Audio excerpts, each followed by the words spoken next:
Today, guys, on Beer Geek Nation, we are looking at the one, the only Heady Topper from the Alchemist. Coming in at 8% alcohol by volume, it's an Imperial IPA. This is the one and only beer that the Alchemist currently produces at their production facility. They can it in these pint-sized cans. They believe they release it once a week. There's a 2-case limit.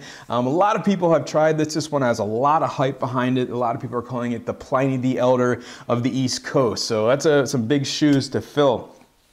I previously reviewed this beer. A lot of you guys have emailed me and commented that I should re-review it, so that is what I'm doing here. And I got to give a huge thanks to Tristan and Ellen O'Neill, as well as my buddy Mark, who provided these cans for the review. This particular can is 5 days old. It was brewed and put in a can 5 days ago, so it's the freshest I've ever had it.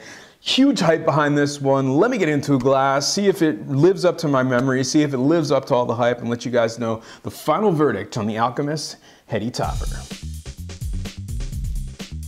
All right, guys, so the aroma on the Heady Topper. Oh man, yeah, massive amounts of dankness. It's just the dankest beer I've ever smelled. There's lots of orange juice to it, some lemon, definitely some pininess in there. A nice kind of very, very neutral bready maltiness to it to help accentuate some of the hops, but just an absolute dank orange forward beer. Crazy stuff.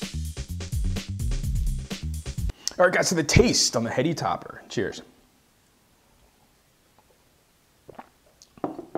Oh, wow, yeah. Wow, right at the front of the tongue, there's a really nice bitterness. Not overly bitter like a lot of IPAs, double IPAs can be. Immediately, you're getting more of that dankness. Big, big dank flavors, more orange juice, lots of grapefruit at the front of the tongue as well. Middle of the mouth, that neutral kind of bready maltiness really is there to just kind of lay the foundation for these hops to just play off. Middle of the mouth, you know, you're getting that grapefruit juice, you're getting an orange juice, orange peel, a little bit of a sugary type of sweetness in there, more of that dank, kind of oniony flavor in there as well. Super dry finish on this one. Aftertaste, more orange, a little bit of pineapple, a little bit more floral in the actual aftertaste. What's really interesting about this beer is, you know, being an Imperial IPA, you would think it'd be super bitterness, but the hops aren't really bitter as much as they are flavor. You get so much flavor from the hops in this one, not just bitterness like a lot of double IPAs and IPAs can be, and it's really drinkable at 8%. I mean, obviously a super, super fresh can, just awesome stuff. All right, guys, so the final verdict on the Heady Topper, 8% alcohol by volume. Guys, this one is getting an A. Does it live up to the hype? I think it absolutely does. You know, a lot of people call this the Pliny of the East Coast.